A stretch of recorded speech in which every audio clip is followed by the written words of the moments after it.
Thank you so much, and thanks for having me. Can everyone hear me? Good. How many people know the person that they are sitting next to? How many people think they know the person they're sitting next to? Um, I swear it's not because I'm still updating my talk.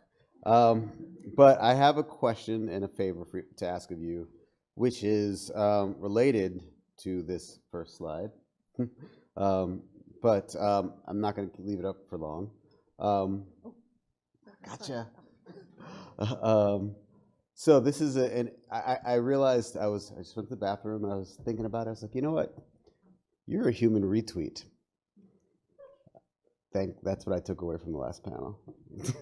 That like there's something about social currency that is actually greater than financial currency. That's what we learned from, especially the last two presidents, is that branding trumps money, and if you can get people to like you or become memorable or important through your association, you actually kind of grow in influence. And so, but there's something that I think is also important is who we think we are and how that shapes our relationship to others and to the world, and most importantly to ourselves.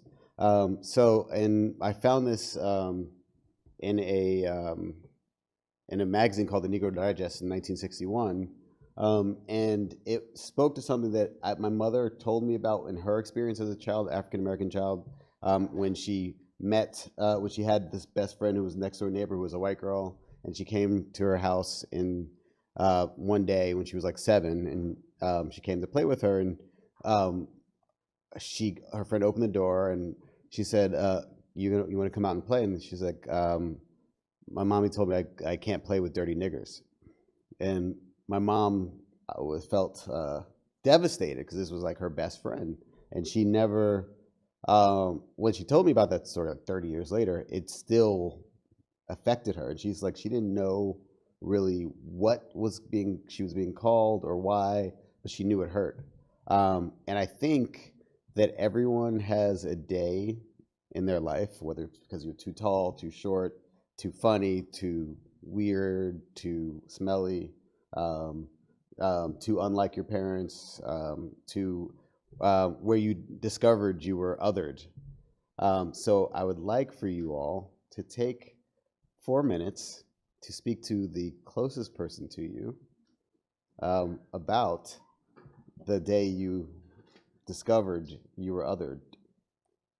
You guys ready? Is that a yes? We got participation? Do you have a buddy? There's a buddy right behind you? All right. And there's a buddy. All right. Okay, ready? Go. Okay. All right. Thank you, guys. I think I got it together now. Um, so, did you have a buddy? Ah. Uh-huh. So, what'd you guys think? Did you learn anything new about the person you knew or your own self? Anybody have anything to throw out there? No? All right. Part of the reason I think I ask people to do that is because it's hyper important for us to recognize how experiences in early parts of our life shape what we do and who we are today. If you were in Oakland on, I think, Telegraph somewhere, based off of that, you'll see this billboard that says the arc of the moral universe is long, but it bends towards justice.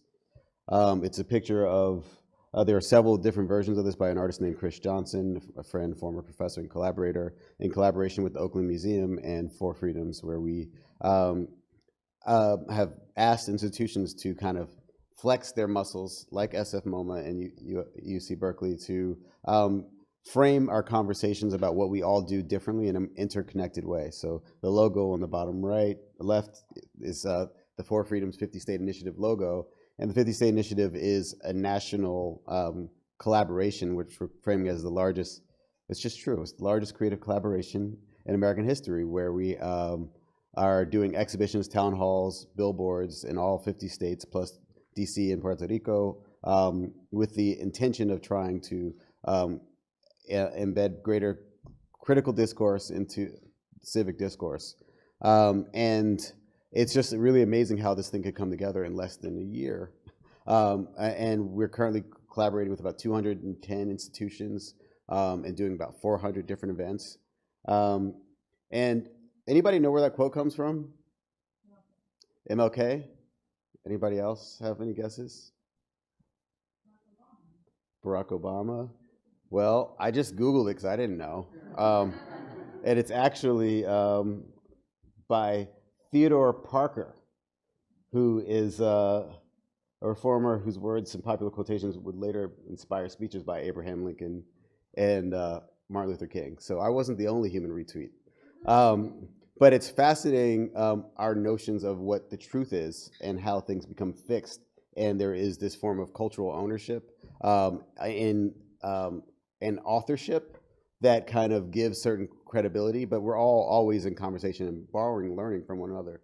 Anybody know who was the first Republican president? Abraham Lincoln, that is correct.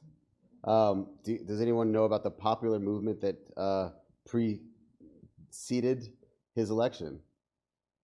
No? I didn't either, but there's one called the Know Nothings. I can't spell nothing, or the apparently. So the Know Nothings party, I'll just say. So the Know Nothing party.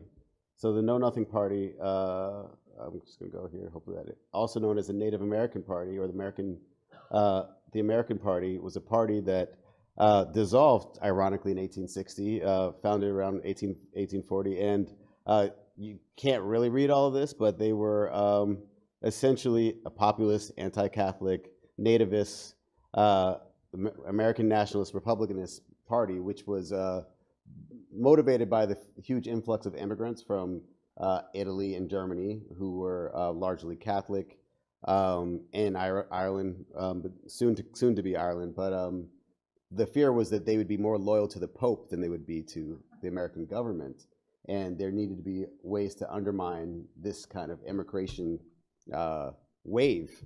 And so it was a form of a secret society, and if you asked anybody about it, they would say, I know nothing. So they were the Know Nothing Party. Around that same time, there was another party that grew up, that grew up, I guess. I don't know what I'm saying. But I just do stuff on Google, because I really never know what I'm doing when I'm doing a talk. But the Whitecoats, there's a party called the Wide Awakes. Anybody ever heard of the Wide Awakes? Isn't that amazing? Anybody want to read this? They were a youth organization and later a paramilitary organization cultivated by the Republican Party during Calling the light waves on 1860s. FaceTime audio. I should just let the computer read it then. During the 1860 presidential election, using popular social events and ethos of competitive fraternity and even promotional comic books, the organization introduced a political participation that proclaimed themselves to be the newfound voice of young voters. They structured the Wide Awakes like basically they created a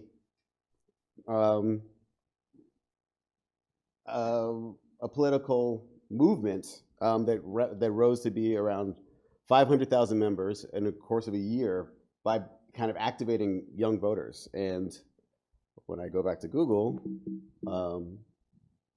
Wide Awakes Lincoln, you will see that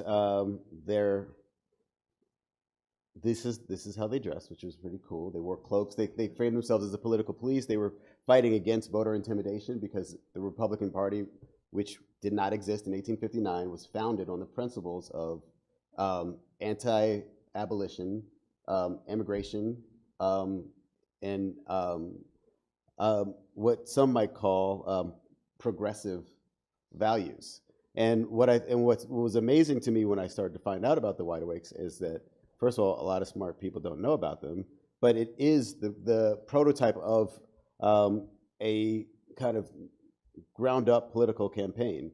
And there are even, and Abraham Lincoln, who was the first Republican Party president, which I did not know, was their kind of champion. And there's something just really amazing to me to learn how youth culture was motivated to actually inspire kind of a larger level of political engagement.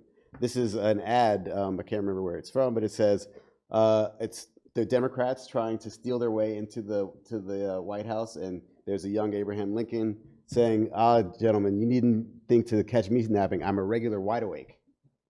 So that just, I don't know, that was, that, you know, that in the context of staying woke, it kind of brings new meaning to everything, because I believe that the past is present, and that we are frequently recycling old debates. And the sides switch. Us, so I say us is they are us and us is them, because the Democrats of yesterday are the Republicans of today, and this idea of the who we are in these kind of left, right binary politics is actually really problematic.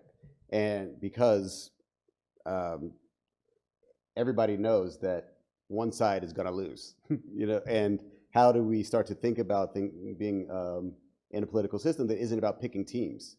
You know, if there's only two teams, how boring is it? Like, you can't win that many times. What, you're going to have like a three-person streak on your party, and then they have one, and it's like not a productive way, I think, to govern a country, to govern anything.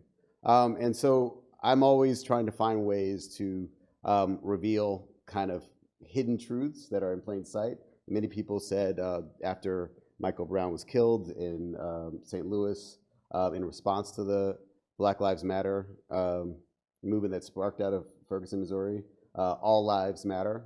But someone said to me, yeah, all lives matter, but some more than others. And started thinking about what's hidden in plain sight, reading between those lines, that I got to realize that actually it's all lives matter. And how do these lives become kind of validated is partially through this cultural currency and the retweet culture and the kind of I have the best slogan. And I also spend a lot of time on Google looking at quotes, as I said. And I read the book 1984, like many people have. And it says, there's a line in it that says, whoever controls the past controls the present, and whoever controls the present controls the future. And that is why I'm so invested in really looking at the past as a pathway towards investigating the future. One of the artists who did a billboard with the 50 State Initiative, who was based in the Bay Area, was Harold Fletcher. And what I love about the way artists approach these kind of projects when you open the doors to them is they see new things. And without talking to me at all, his billboard submission was 2018 is starting to look a lot like 1984, using the context of, you know, truthiness and the Ministry of Information and the Ministry of Love, which if you've heard our president talk about love, it sounds very, very much like the ruling party in 1984. And then the sides were first are shifting enemies from North Korea being our worst enemy to being our friend. In South Korea, we just stopped a military practice campaign with them, and the shifting alliances. It's really fascinating to see how these things from the past, from fiction, actually become really interesting illustrations of our reality. I also wanted to bring up this conversation about fake news because I believe that everyone knows that all news is fake. I mean, I take that for granted. And that the truth is what you believe. The truth is what you believe. It is not an empirical fact. And the beauty of our current president is he's taught us how true that truth is. And the fact that his major campaign kind of galvanizing force was that the sitting president was not born in this country and therefore was invalid, which was reported on all news outlets, says a lot, that you can really just pull anything from out of anywhere. And if you have enough social currency, you will get the ear of most people in the world. Whether or not they agree with you or believe you, you're validated. And I think a lot about how that plays into the past. And has anybody seen this or this? Can we? I guess we can't turn this light down. Or this. Anybody seen these? So there was a movement when women in the United States were fighting for the right to vote that was trying to kind of reveal what might happen if women had the right to vote, which was that you'd have men holding babies, you'd have them going out for parties, and the men not knowing what to do. And this is what people thought that might need to happen to women who stepped out of line. And ironically, a lot of this was not about Black women or Native American women. It was really about white women. And what was being kind of threatened in the psychology of white women through this propaganda was actually also being threatened in the physical lives of African Americans. And there was, in a sense, this kind of polarizing event of you can't be for liberty and justice for us all, because if you get opportunity as a woman or as a Black person, you are going to make me do what I did to you. So there's this fear of reciprocity that was also, if you look back into the headlines in the news, which also celebrated lynchings in those days of news legitimacy. These were the coming fears, and what I'm hoping that we recognize is to finally not believe the hype, that we are always being manipulated by every story that anyone is telling us, and their truth is rooted in their unique perspective that really could come out of their childhood experience. And many of people's childhood experiences are traumatizing. I also look at the words of other people like James Baldwin, and I did a 5-channel video installation called "The Person is More Important Than Anything Else," and it's basically showing his words and then footage from now and how someone speaking 50 years ago could speak so eloquently today. But this is like the first 3 minutes of that, and yeah. It seems to me that the artist struggle for his integrity must be considered as a metaphor for the struggle which is universal and daily of all human beings on the face of this terrifying globe to get to become human beings. What we might get at this evening, if we are lucky, if the mic doesn't fail, my voice holds out, if you ask me questions, is what the importance of this effort is. Now, when you were starting out as a writer, you were Black, impoverished, homosexual. You must have said to yourself, gee, how disadvantaged can I get? Oh, no, I thought I hit the jackpot. Oh, great. It was so outrageous you could not go any further, so you had to find a way to use it. James Baldwin, who are you? First of all, I'm speaking as an American citizen. I'm speaking also as a grandson of a slave. My mother was born in Maryland, my father was born in New Orleans, I was born in New York. Someone who represents a very complex country which insists on being simple-minded. He said that in 1986. I don't know if there has been much to change the discourse about how complex as a country we are, but also how simple-minded we insist to have every argument about. No one will win. There's no we who will win in the next election unless we all win. So someone will lose, and therefore every aim of theirs will be to beat us. So until we recognize that us is them and they are us, we are kind of in a civil war that may not seem as dangerous and bloody as it was before, but to someone's point earlier, may end in our grand demise. And part of my efforts in my work is to really highlight the complexities of the truth. The truth is about how we can both be looking at the very same thing and see something entirely different. So my friends Ryan Alexiev and Jim Ricks created this project called the Truth Booth, where we ask everyday people to go in and share their truths. We've done it in Ireland. This was a kind of insightful young person's truth. The truth is I am a tomboy and I hate pink and I hate princesses. That's the truth. So simple, but so revealing, you know, that this person is already rebelling against what society is telling them they can like and what they should and who they should be. And my friend Bayate Ross-Smith's work is often really looking at how within all of us, we inhabit many identities. His project, Our Kind of People, he asks other people to just take clothes from their wardrobe and he photographs them wearing their own clothes. It's a project that these specific images were from around 2004. And he realized that depending on what you choose to wear on a given day, it could really affect the way that people relate to you and who you are. And for some people, those choices, simple choices, can be literally harmful to their health. And part of what I'm also hoping that we begin to recognize, rather than picking I'm a left, I'm a right, and recognizing that there's no one in this green room who agrees with everyone else on everything. And we can either decide to acknowledge that or focus on all the things that divide us or focus on the things that we have in common. And the Truth Booth is hopefully the beginning of that. And it's fascinating a lot of times to see what youth bring to this conversation. This was in Detroit, Michigan in 2016.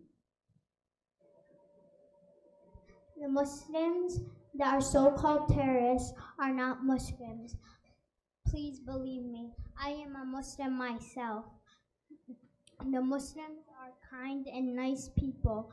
They are giving and they pray to God 5 times a day, the same God that you have, the same God Jewish people have, the same God Christians have. We're all the same. We don't need to hate. This is a free country, and we should be good.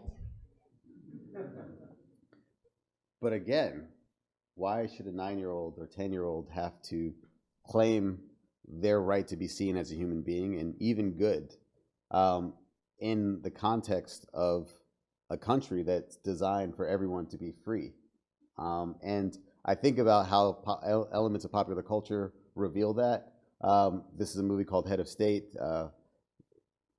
Our American children's futures are at stake here. Now, I say we need to study this issue and appropriate legislation that will return us to an America that we can be proud of. God bless America, and no place else. It took seeing that movie to realize what we're saying when we say God bless America, because it does mean and no place else. Because in order for America to be blessed, everyone else has to be somewhat less blessed. And there is this idea in our mind that these imaginary lines that people have been crossing for thousands of years, we can actually keep stuff out, but Mother Nature has other plans. And we are seeing that every day. And that's why I think it's critical to make connections to things that are happening all over the world. So when the Truth Booth went to Afghanistan, we also recognized some similar kind of currency ways in which people were speaking about the truth. حقیقت خود در افغانستان میبخشیم که هیچ نیست. کلش چال است، نیرنگ است، فریب است و خود به قدرت رساندن است. دیگر کدام چیزی وجود نداره. ما در مدت 30 سال شد که پشت حقیقت میگردیم، اما حقیقت پیدا کرده نتونستیم که حقیقت در کجاست، واقعیت در کجاست، اما موفق شده نتونستیم و ندیده تونستیم.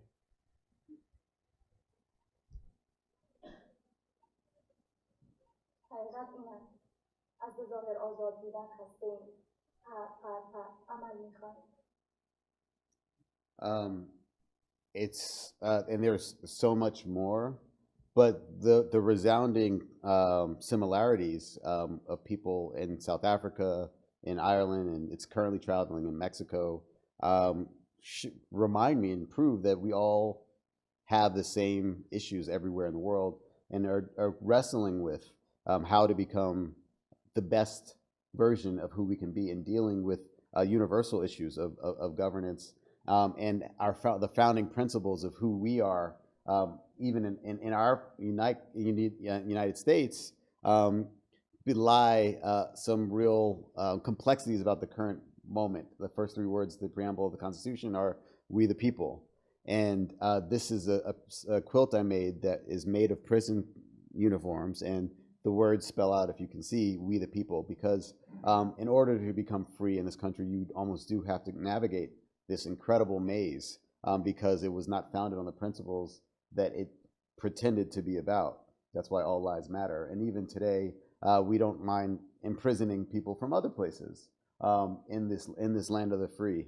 The fact that we imprison more people than anyone else in the world while pointing fingers everywhere is something that we all have to bear responsibility for. We say that slavery was abolished in 1864 as a result, 1863, 1865, 1867. Wait a minute, darn it. I saw a billboard that said slavery hasn't ended, actually, on the BART today, because we still have a prison system that's uplifted by the 13th Amendment. So I realized that maybe we shouldn't call them prisons, we should just call them slave pens.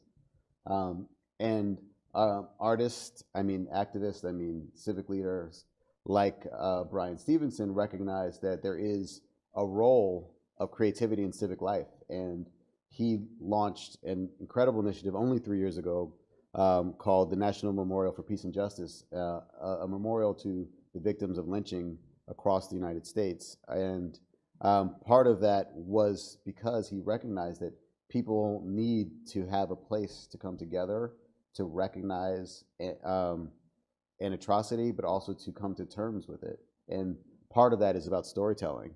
And I was fortunate enough to contribute a sculpture to it. Ironically, the sculpture that I contributed is based off a photograph by a South African photographer named Ernest Cole of miners being strip searched. And when I showed it in the United States, people saw it as the hands up, don't shoot piece. And so it's ironic to me that something that was really about something that happened 50 years ago somewhere else in the world could speak almost super eloquently to something that was happening in the future, because when I made those pieces, that piece, Michael Brown was still living. And I see myself coming from a creative perspective into, to meet Brian halfway. Well, he's way, he's here. So I'm trying to maybe I'm like that. I'm like trying to high five him and he's like, the Jolly Green Giant, I don't know. But, I'm around there. But because I realize that creative people have a role to play in saving democracy, that we need storytellers, and that we have avowed non-creative people designing our lives. The politicians in our world are literally writing laws. That is a creative act. And they are solving all the problems in the same old ways and telling the same old stories. And many people in the art world are finding, they're constantly, their business is to break the rules to find new avenues. And most of the reason that people don't understand a lot of contemporary art is because it will only make sense in retrospect. So I realized that we are working in anachronistic lives, that we're like in these studios and these offices making work in our houses and in our basements that are deep diving into really critical issues, because all art is political. This is a work inspired by my cousin's murder. He was murdered in 2000, and a victim of gun violence by someone he didn't know, a youth. And it's the most devastating thing that ever happened to me. And I think of him as a falling star. And on the wall and at the CIA, there is this kind of memorial to the fallen CIA agents. And I realized, and I went to high school in DC, and there's a memorial for the Vietnam War and the Korean War, World War II memorial. And I realized that there's going to be a memorial for rightfully, for the fallen soldiers in the Iraq and Afghanistan war, which are almost 20 years old. But there have been more people killed every year in the United States by guns than they have been in both of those wars combined. And so I made these flags that are this is, and I don't remember the exact number, 15,321. It's always a debate for 2017, and 15,487 for 2016. And the fact that 200,000 people have been killed, more than 200,000 people have been victims of gun violence since my cousin was killed, is frightening, and it's embarrassing, and everyone wants to point fingers. And so, always thinking about context, I made these lenticular pieces that say, it's not my fault, it's all your fault as you're walking by it, because we're constantly wanting to point fingers, but we need to see ourselves in the collective movement. And so, looking at this picture by a photographer named Ernest Withers in 1968 at the Memphis Sanitation Workers March, where Martin Luther King was assassinated, offering his support and his social currency to this movement. I think about this picture where people holding signs saying, "I am a man," because this was just 8 years before I was born. But it was crazy to me up until recently to think that people had to stand collectively and affirm their humanity in this way, because the phrase I grew up with wasn't "I am a man," it was "I am the man." And there was something curious that happened between this like segregation movement of collective struggle to this integration movement of "I got mines, I hope you get yours. But good luck, because I am not giving up mines." And so I remixed that text into any number of ways. You can read the top line as a timeline of American history, but then I like to read the bottom line as a poem where it says, "I'm the man, who's the man, you the man, what a man. I am man, I'm human, I am many, I am I am amen." Because I realize that the greatest gift that any of us is given is our consciousness. Our ability to say "I am," and whatever we say after that is a creative act, it's a declarative act, and is probably the most powerful thing that we say. And there's evidence in that. And who's the greatest? Who's the greatest? All right. He said, "I'm the greatest," at 22 years old. He didn't say, "I'm the greatest boxer." He said, "I'm the greatest of all time." From Louisville, Kentucky, of little means, he declared that he was the greatest. And then he changed his name. "I am not Cassius Clay, I am Muhammad Ali." How powerful is that? That someone can actually change everything about the way someone relates to them, even when they don't have anything. And that's the foundation of hip hop, this foundation of so many cultural movements, that people who don't have much make it all. But the problem is how easily it's usurped. So I think that was like a grand, ridiculous statement. So I made this larger than life pin about it. But I noticed that pins say something because people wear pins.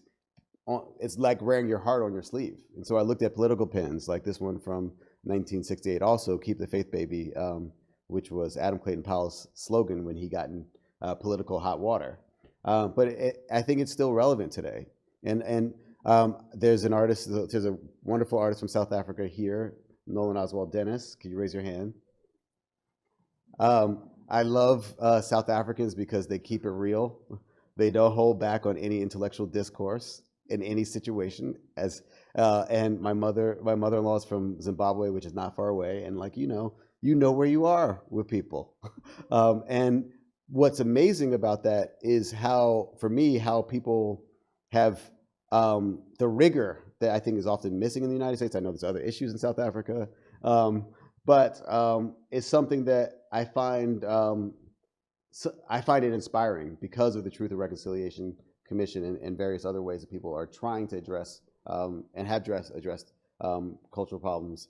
But there's an artist named Nicholas Slovo who I saw him give a talk in Cape Town where he was very unpopular. But he said it was with the actual United States Senate. I mean, what do you call the thing? Embassy, a consulate. And he said, "You have to live in tomorrow because that way you won't be surprised when you get there." He said the problem with South Africa post-apartheid was that people weren't living in the freedom they wanted. So when it happened, they didn't really know what to do with it. And there was this question of as a black artist, don't you feel that you have to hold up this flag of like fighting for us. And he said very calmly, it's up to me whether I choose to be a sellout or a comrade. I may not want to sing your song. And I was like, whoa, this dude is bold. Because who is willing to say, I can sell out? That's part of my freedom. That's part of my agency. You know, I have to always maintain my willingness to think beyond the current status quo. And so I ask you all to live in the future before you get there, because I think what happened for many people who voted for Barack Obama, they thought they had arrived.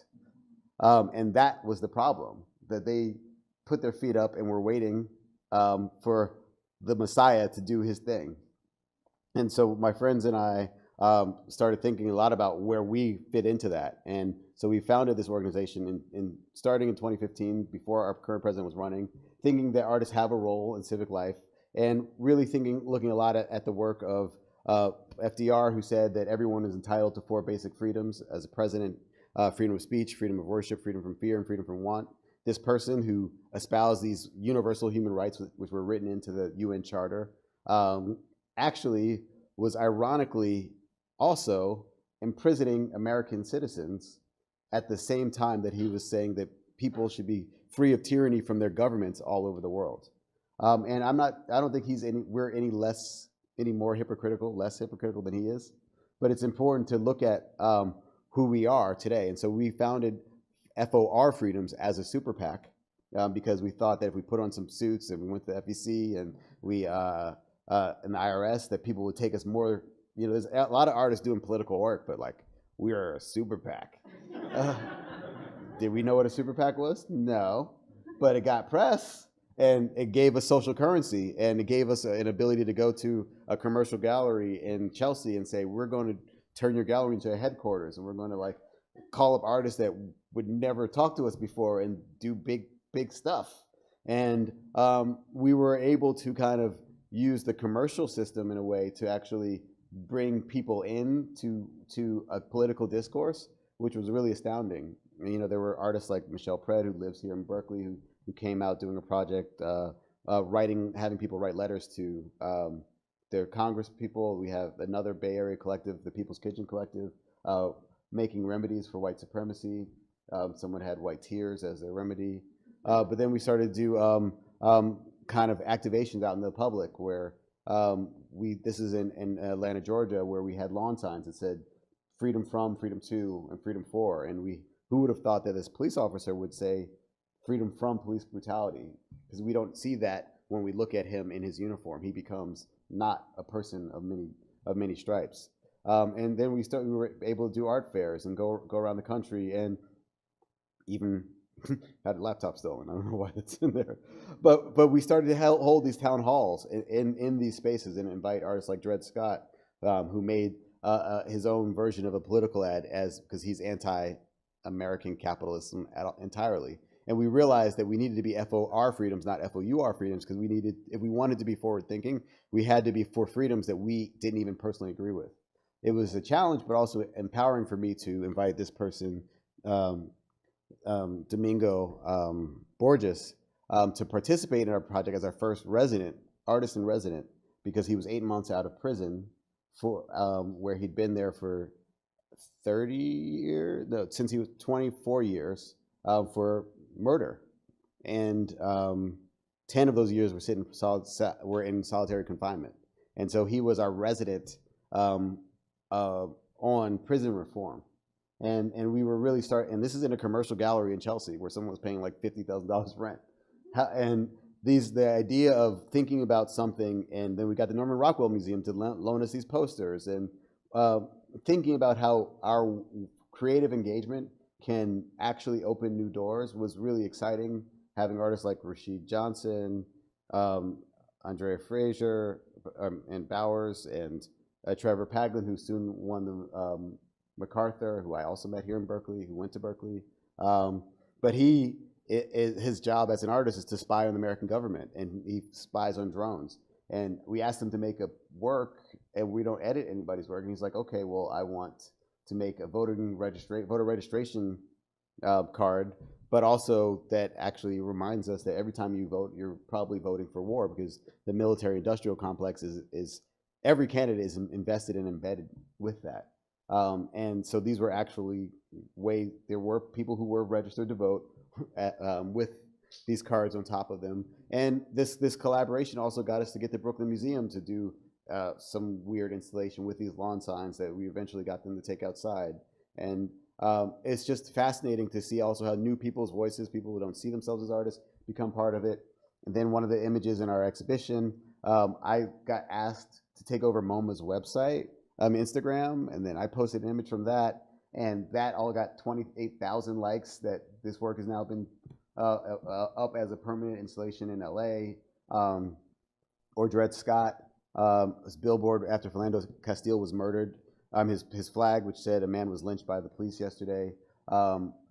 We posted it, my collaborator Wyatt posted it, and then Klaus Biesenbach from MoMA PS1 reposted it, and now this work is hanging in the Whitney's collection.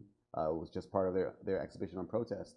And realizing how sometimes you have to find new ways into avenues for progress and changing the way that social and cultural institutions see their work, we realize that every civic institution, every museum, school, library is a civic institution, and if they see that their role, because they're the only place where people go to with open minds, that we go to schools and museums and universities and libraries to actually have our ideas challenged. So why don't we frame them all as civic space and creative spaces, so that the arts aren't the places that people actually go to first to lose things? And I learned that, do you know that vaginas are apparently offensive?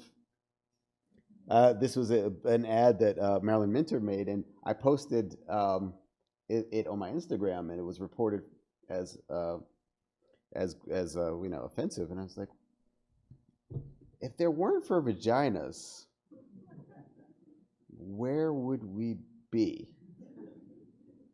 Literally. How many people here came out of a vagina, or are here because of a vagina? Not you? But that's how bad our critical thinking is, that the first thing that pretty much any human being feels is considered gross, offensive.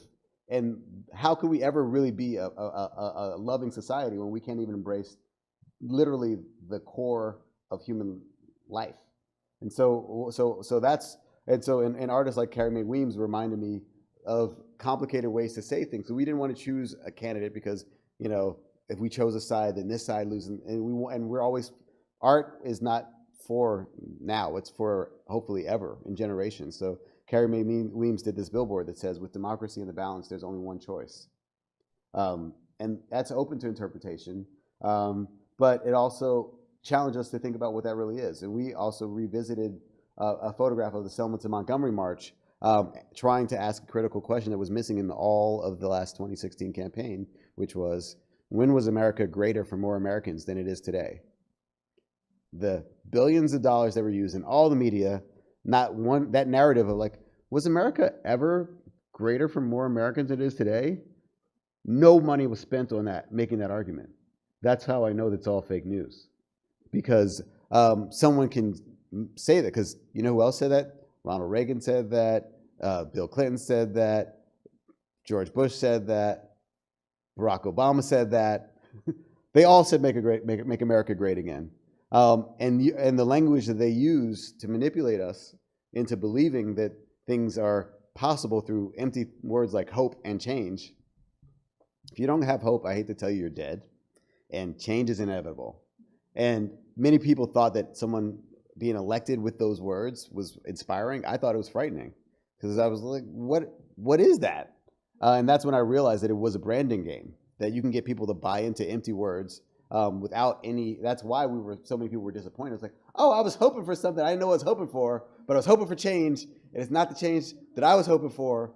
But that was never defined in a very clear way, and it's not so we started to really to try to. We feel like good art asks questions and good design answers them. The quality of the questions is influenced by the quality of the answers. Somehow, through our project, we got MoMA PS1 to then give us an artist in residence, and we got the billboard to then do a town hall. And we learned through our time at MoMA PS1 that part of the way that MoMA and modern art became popular was because MoMA was curating these exhibitions of modern art and sending them out to like Wisconsin and Delaware and Nebraska, and all of a sudden this became like modern art was the thing. And so our idea was that we could do this 50-state initiative where we realized that there's billboards in all 50 states, there's colleges and universities in all 50 states, and libraries and museums in all 50 states. And so there's a new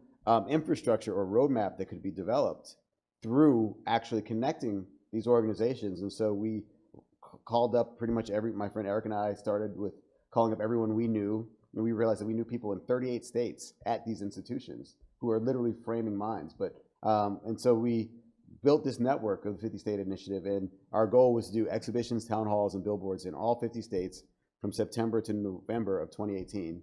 And so we are still in the midst of it. This was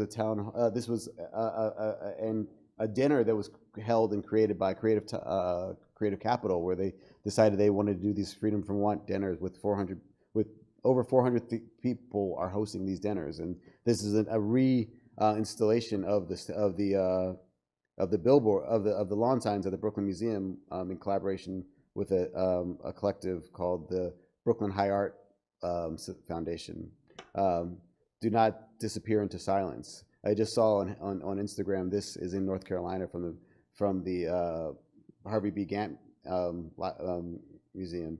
And then my cousin said she was in Alabama and she saw a For Freedoms exhibition. And someone saw this in Greensboro, North Carolina, that people were doing these lawn signs that were talking about when they didn't feel free.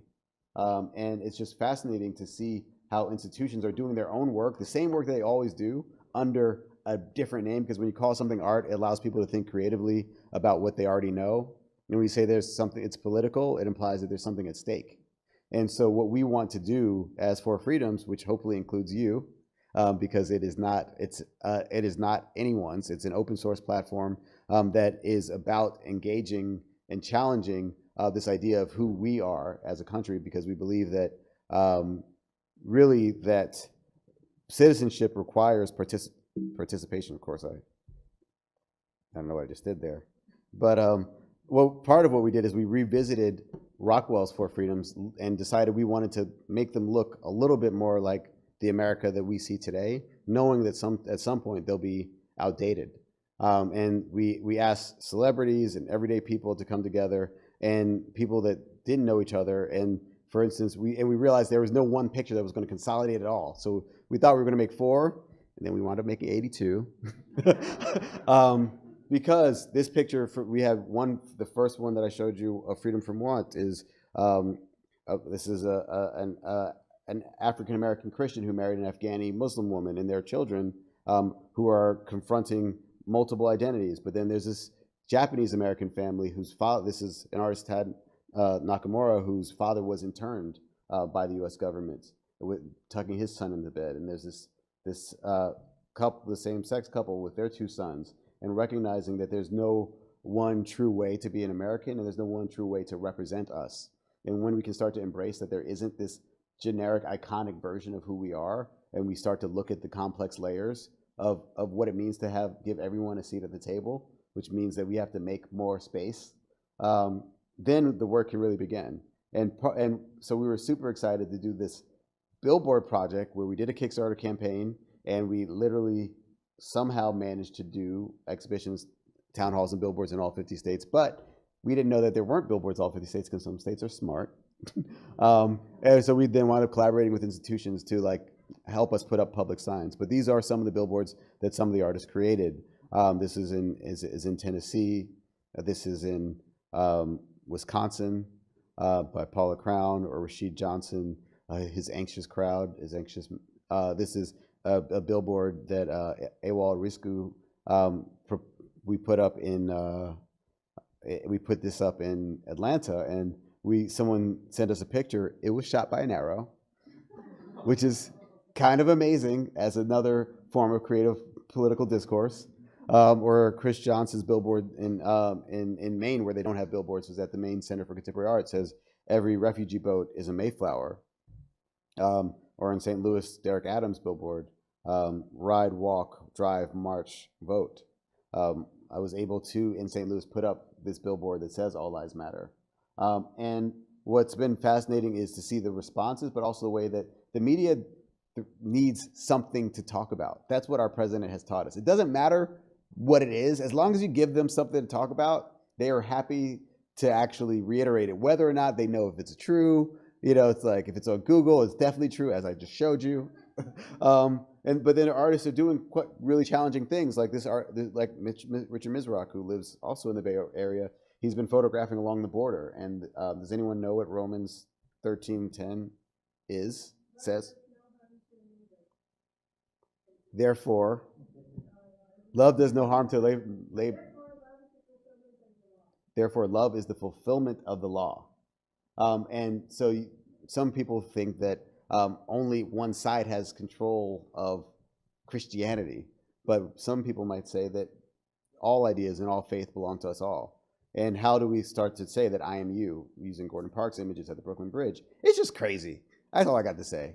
I don't really understand what we're doing or why we're doing it or how we're doing it, but it's just crazy that we were able to do this. Emily Momohara, who has this Never Again Is Now because of her family's relationship to internment, or Emily Jasser, Translate Allah, which was in Oregon, and people were like, what does it mean? You know? But because people feel like that must be Islam, but I've been told, is anybody a native Arabic speaker? It just means God. So, and this artist is challenging us to challenge our own assumptions. Or an anonymous artist asked us to put up a billboard in Philadelphia that says, pardon me, pardon me.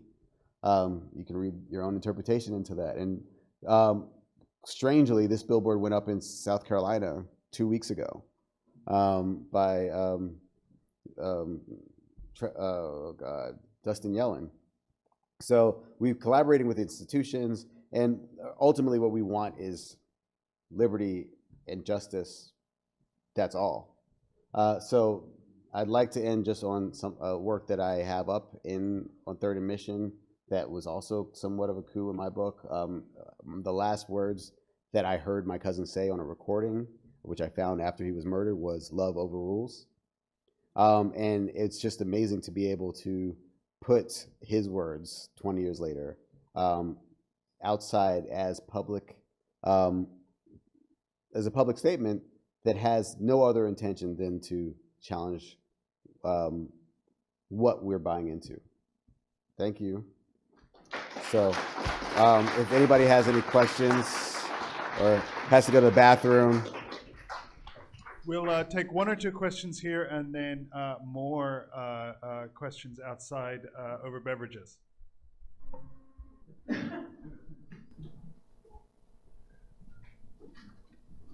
Can I just ask you what you've been, I'm sure, traveling around in this time of intense production, and what have you learned in this process that's surprised you the most?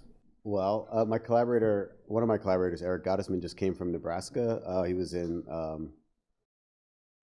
Lincoln, Nebraska, and I was in Delaware, and like the places that you don't want to go to have cool stuff going on with cool people thinking a lot more creatively than we are. That's the most astounding thing for us, is that to tap into these other communities that. In Alaska and in Hawaii that had their unique political local issues, but trying to have that local conversation is astounding. So I wanted to point out there is a website, forfreedoms.org, where you can kind of look at a lot of what's happening. But if there's another question. Hi, thank you so much. I have a simple question. Are you or For Freedoms working on anything in particular in the next 2 weeks before the election? This is all happening now, and you are For Freedoms, aren't you? Are you For Freedoms? Yeah, so what are you doing? But if you wanted to see, there also are all of these different events that, loading more, that you can see that are happening, but I don't know what most of them are. There's literally 400 different events with 150 billboards. I have no clue. That's why I was like, what am I going to talk about when I don't even really know what's going on? But that's the beauty of it. Look at this billboard. It's a Damien Dene Yazi who says he makes a picture of Mars. Says, promise me you won't colonize me. But then Brooklyn Academy of Music and Bloomington, Vermont, and the Corcoran, which is across the street from the White House, is doing a billboard that talks about sexual abuse. I mean, but our goal is not to get people to make a decision, but our goal is to encourage people to participate by going, by making something, by co-opting the logo to do whatever they want. In the spirit of freedom, I should say. And so there's also, if you follow For Freedoms on Instagram, you can see things that are happening. But if you look at the hashtag, it's also amazing just to see all the different,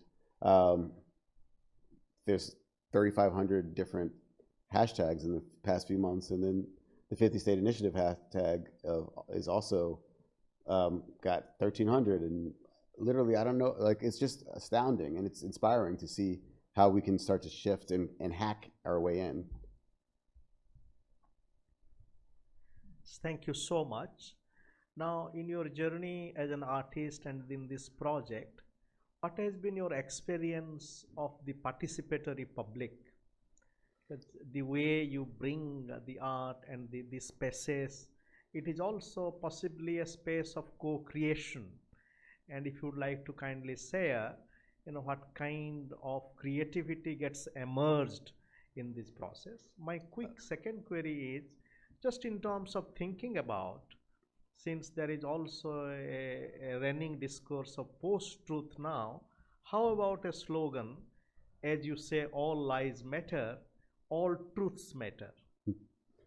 There is an artist who's actually working on a truth campaign. There are many truth campaigns, but and I'm not a part of that one, but it looks very fascinating. But I would love for you to put that up somewhere. It's not as hard as you think it is to get people to help you do a small gesture that would have a large impact. And the first question, that's why I love the website, but also that's why I love the project. There's, how many Bay Area collaborators do we have? Like at least, there's UC Berkeley, CCA, SF MoMA, Stanford, OMCA, UC Santa Cruz.